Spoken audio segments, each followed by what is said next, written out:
you how to do an ollie in a minute or two. But you need to know a few parts of the board. You have your nose, tail, bolts, wheels, axles, and then grip tape, very important. But for the ollie, you kind of have to learn how to do manual, because, well, you don't really have to, but I recommend learning the manual first.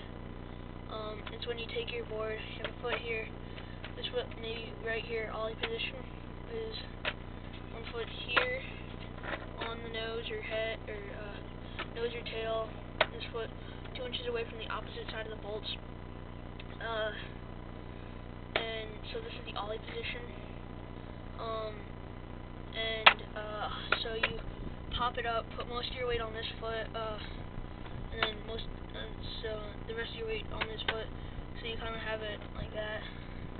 Just kind of these two wheels popped up onto the ground. This just a little bit above the ground. But if you put too much pressure here, you're gonna skid it across and stop. If you don't put any pressure at all, you're just gonna be rolling. So yeah, and for the ollie, you want to have your foot here and 2 inches away from the bolts right there. But you pop it and you slide your foot. You put your foot at a 45-degree angle, slide it up to level it out. And also when you pop it, you want to jump. So you'll pop it, jump, and so your board will be at an angle, and you just use this hand to go across and level it out. You just land probably in that same position, or as close as it is you can. It doesn't matter if your foot lands here and here, or like here and here. As long as it lands close to the spot where it starts out, that's fine. But yeah, so the position will look a little something like this. Like that. Okay, yeah, you want to kind of get a feel for your board first. See how it turns, because leaning your weight to one side or the other turns. So here's your position. You want to pop it up, slide your foot like that, and it'll level it out, and then you can come down for your landing. Some good shoes are these flat shoes. They stick to your grip tape a lot better. I think they're better for skateboarding because they give you more traction and they don't move as much on your board because they're flat. But it's really up to you. Whichever one works for you, works for you. But it doesn't really matter. Don't go what I say, because you don't really need these shoes. It just helps.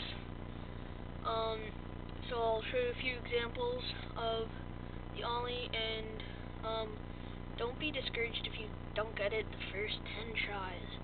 If you do, that's great. But it took me half a day to learn the ollie, and it's a pretty hard trick. You can use it for, I guess, the kick or the pop, shove it, kick flip. But if you learn to pop, shove it, or before you learn the ollie, that's okay. You can look at any other videos on YouTube for the ollie. If this helps you a little bit, if this helps you, subscribe to me. I'll have a few other videos up soon, hopefully. And I'm working on another trick. I'm working on the pop, shove it right now. So when you get, it'll take you maybe 50 tries or more to get this trick down. So message me, post a comment, send me a mail, private message, and I will respond to you as soon as possible. So I'll show you a few tricks, and I'll show you a few examples of the ollie, and then it'll be over.